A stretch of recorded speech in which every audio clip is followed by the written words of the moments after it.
OG సినిమాలో అఖిరానందన్ కనిపించబోతున్నాడు. పవన్ కళ్యాణ్ గారి కుమారుడి టాలీవుడ్ ఎంట్రీ ఈ సినిమాతోని కాబోతుంది అని చెప్పేసి రీసెంట్‌గా వచ్చినటువంటి లిరికల్ సాంగ్‌లో అందరూ కూడా కనిపించినటువంటి ఉన్నటువంటి ఒక ముఖాన్ని అఖిరానందనే అని అనుకుంటున్నారు. సో, ఇక్కడ తాజాగా వచ్చిన న్యూస్ ఏంటంటే అఖిరానందన్ కాదు అని చెప్పేసి కూడా కొంతమంది అంటున్నారు. మరి అక్కడ నిజంగా చేసింది అఖిరానందనేనా లేకపోతే తన ప్లేస్‌లో వేరెవరైనా ఉన్నారా? సో ఖచ్చితంగా ఓజీ సినిమా నుంచి ఫైర్ స్ట్రామ్ సాంగ్ వచ్చి అందరిని అయితే ఆకట్టుకుంటుంది. సో ఫ్యాన్స్ అందరికీ ఒక మంచి ట్రీట్ అయితే ఇచ్చారని చెప్పి అందరూ భావిస్తున్నారు అనమాట. అయితే మరి ఈ సాంగ్లో కొన్ని విజువల్స్ని అయితే యానిమేటెడ్గా చూపించారు. సో అక్కడ పవన్ కళ్యాణ్ గారు వయసులో ఉన్నప్పుడు ఆ పాత్ర వస్తుంది, ఆ పాత్రను అఖిరానందన్ చేస్తాడని చెప్పి అందరూ మాట్లాడుకుంటున్నారు. కానీ చేసింది మాత్రం అఖిరానందన్ కాదు, ఎందుకంటే ఆల్రెడీ మూవీ టీం ఎప్పుడో క్లారిటీ ఇచ్చారు ఇందులో అఖిరానందన్ లేడని చెప్పి. అయితే ఫ్యాన్స్ మాత్రం కొంతమంది అనుకుంటున్నారు అనమాట అఖిరానందన్ ఉన్నాడు కానీ అది సైలెంట్లో పెట్టారు, వీళ్ళు ఎవరు చెప్పట్లేదని చెప్పి.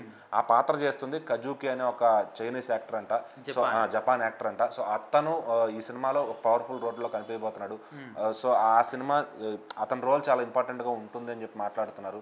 సో ఓజీకి మరి అతను హెల్ప్ చేస్తాడో లేకపోతే సినిమాలో అతని పాత్ర ఎలా ఉంటుందని క్లారిటీ రాలేదు. కానీ సో ఆ అఖిరానందన్ అనుకుంటే కనుక పొరపాటే అని అంటున్నారు. ఒకవేళ డైరెక్టర్ గారు అట్లా అఖిరానందన్ పెట్టినా కూడా ఫ్యాన్స్ అయితే సాటిస్ఫై అవుతారనమాట.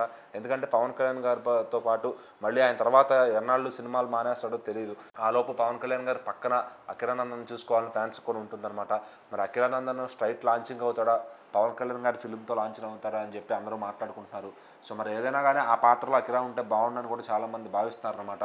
మరి ఓజీ సినిమా ఫుల్ వైలెంట్గా కనపడుతుంది, ముంబై మాఫియా నేపథ్యంలో అయితే సినిమా వస్తుందన్నమాట. సో ఫైర్ స్టామ్ సాంగ్ ఇప్పటికే చాలా ఊపేస్తుందని చెప్పుకోవచ్చు సోషల్ మీడియాని. అందులో తమన్ గారు చాలా మంచి బీట్స్ ఉన్న సాంగ్ ఇచ్చారు.